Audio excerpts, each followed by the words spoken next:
Friends నమస్తే welcome to ఆనోస్ kitchen. ఈ రోజు హెల్త్ కి ఎంత మంచిదైన మునగాకు పచ్చిశనగపప్పు షేర్ చేయబోతున్నానండి। ఇది చాలా అంటే చాలా టేస్ట్ గా ఉంటుంది। ఈ విధంగా తయారు చేసుకొని మీరు ఎలా ఉందనేది నాకు తప్పకుండా చేయండి, అలాగే లైక్ చేస్తూ ఉండండి। ఇప్పటి వరకు కూడా నా ఛానల్ ని సబ్స్క్రైబ్ చేయని వాళ్ళు సబ్స్క్రైబ్ చేసుకోండి। ఇది ఎలా తయారు చేయాలో చూసేద్దాం। పప్పు అండ్ మునగాకు టమాటా కర్రీ కూడా చేశానండి। కావాలి అన్నవారు ఒకసారి నేను డిస్క్రిప్షన్ లో ఇస్తాను, చూడండి ఒకసారి। హెల్త్ కూడా మంచిది మనకి, మా డయాబెటిక్ ఉన్న వారికి కాకుండా మామూలు వాళ్ళు కూడా తీసుకోవడం వల్ల ఇది హెల్త్ మంచిది। వీక్లీకి 1 టైం అన్నా ఈ కర్రీ అనేది తయారు చేసుకోండి। రండి ఇది ఎలా తయారు చేయాలో చూసేద్దాం। మునగాకు పచ్చి శనగపప్పు కర్రీ తయారు చేసుకోవడానికి ముందుగా ఇక్కడ నేను శనగపప్పు అంతా కూడా ఒక చిన్న గ్లాస్తో తీసుకున్నానండి। ఓవర్ నైట్ అంతా కూడా వాటర్లో నానబెట్టేసుకొని 3-4 టైమ్స్ వరకు కూడా బాగా క్లీన్ చేసి పెట్టుకున్నాను। ఇదంతా కూడా మనం కుక్కర్లో వేసేసి ఇప్పుడు ఉడికించుకోవాలి। మునగాకు అంతా కూడా బాగా క్లీన్ చేసేసుకొని 3-4 టైమ్స్ వరకు కూడా సాల్ట్ వాటర్తో ఈ విధంగా నెట్లో పెట్టేసుకుంటే వాటర్ అంతా కూడా అండి। ఈ మునగాకు మనం తీసుకురాగానే ఈజీగా ఎలా క్లీన్ చేసుకోవాలనేది ఈరోజు నేను షార్ట్లో పెట్టాను। ఈ శనగపప్పు ఈ కర్రీకి ఎక్కువగా తీసుకోవాలి। నేను ఒక చిన్న గ్లాస్తో మనం కాఫీ తాగే గ్లాస్ ఉంటాయి కదండి, ఆటతో తీసుకున్నాను నేను। ఇందులో 1 గ్లాస్ వాటర్ యాడ్ చేసేసుకుందాం। ఇక్కడ మూత పెట్టేసుకుందామండి, కుక్కర్ మూత। 4 విజిల్స్ వచ్చే వరకు కూడా కుక్ చేసుకోవాలి। కుక్కర్ విజిల్ చల్లారిపోయిందండి। పప్పు అనేది నానబెట్టి ఉడకబెట్టుకోవాలండి। ఈ విధంగా చూస్తున్నారు కదా, ఈ విధంగా మెత్తగా అయిపోతుంది। పప్పు అంతా కూడా సైడ్ పెట్టేసుకుందాం। ప్యాన్ లో నేను ఇక్కడ 3 టేబుల్ స్పూన్ ఆయిల్ యాడ్ చేస్తాను। బాగా కాగిపోయిన వెంటనే కూడా ఒక్క ఎండుమిర్చి అండి, ఒక 1/2 టేబుల్ స్పూన్ జీరా, 1/2 టేబుల్ స్పూన్ ఆవాలు ఇవి కూడా యాడ్ చేస్తున్నాను। వెల్లుల్లిపాయ రెబ్బలండి, కాచిపిచ్చిగా నూరుకొని ఒక 10 వెల్లుల్లిపాయ రెబ్బలు, దీంట్లో ఎక్కువ వేసుకోండి వెల్లుల్లిపాయ రెబ్బలు, చాలా టేస్ట్ గా ఉంటుంది।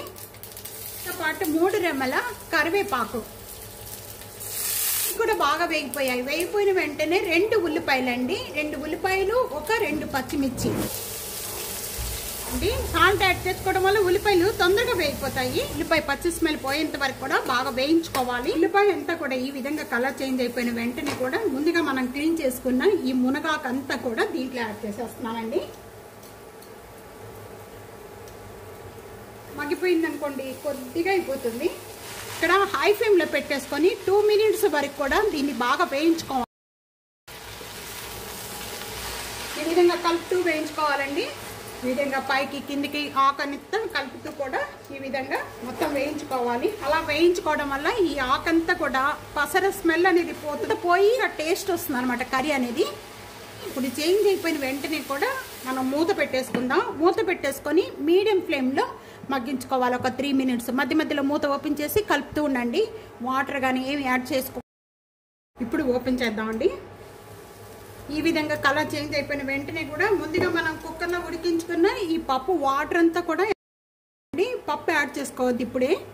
ఈ పప్పులో ఉన్న వాటర్ అంతా కూడా దీంట్లో యాడ్ చేసేసుకుందాం। ఒక 1/2 టేబుల్ స్పూన్ పసుపు, 1 టేబుల్ స్పూన్ రెడ్ కారం, ఒకసారి బాగా కలుపుకుందాము। మీకు గ్రేవీగా కావాలి అనుకుంటే ఇంకొక 1 గ్లాస్ వాటర్ యాడ్ చేసేసుకొని మనం చపాతీలో కానీ రోటీలోకి తీసుకునే వాళ్ళు ఇంకో 1 గ్లాస్ వాటర్ యాడ్ చేసేసుకొని మగ్గించేసుకోవచ్చండి। మామూలుగా మనం సాంబార్లోకి రసంలోకి సైడ్ డిష్గా కావాలి అన్న వాళ్ళు ఇదే విధంగా చేసేసుకొని పప్పు యాడ్ చేసుకొని ఇదంతా మగ్గిపోయిన తర్వాత పప్పు యాడ్ చేసేసుకొని మనం తీసుకోవచ్చు। 2 రకాల ఈ కర్రీ అనేది ఇక మూత పెట్టేసుకొని మీడియం ఫ్లేమ్లో మగ్గించేసుకోవాలి బాగా। ఇప్పుడు మూత అనేది ఓపెన్ చేద్దామండి।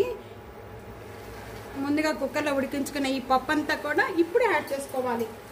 ఒకసారి బాగా కలుపుకుందాం। పప్పు అంతా కూడా కుక్కర్లో ఉడికించుకున్నాం కదండి, 4 విజిల్స్కి మెత్తగా అయిపోయింది। ఇక దీంట్లో ఏ మసాలాలు కానీ కూడా యాడ్ చేయని అవసరం లేదండి। సర్వింగ్ ప్లేట్లో తీసేసుకుందాం। తప్పకుండా ఇదే విధంగా ట్రై చేసి మీకు ఎలా ఉందనేది కామెంట్స్లో తెలియజేయండి। అలాగే వీడియో నచ్చితే కనుక నలుగురికి వీడియో షేర్ చేసి ఫ్యామిలీకి ఫ్రెండ్స్కి లైక్ చేస్తూ ఉండండి। టీ ఆనోస్ కిచెన్ సబ్స్క్రైబ్ చేసుకోవడం అస్సలు మర్చిపోద్దండి। ప్రక్కనే ఉన్న బెల్ ఐకాన్ ప్రెస్ చేయండి తప్పకుండా।